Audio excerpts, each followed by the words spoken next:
అల్లరి కాదు.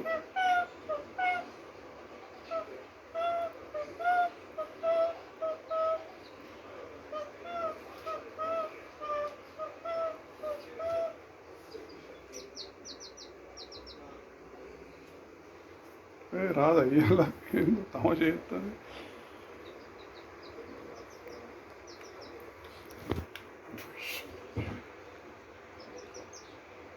నువ్వు ఈయన్నే దుంకుతుంది, నువ్వే కోడి లెక్క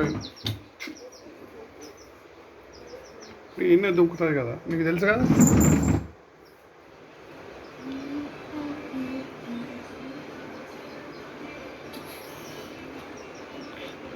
గంప మీద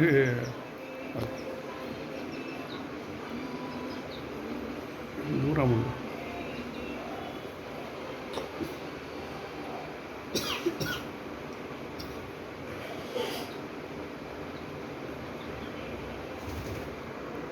కింద దొరుకుతుంది.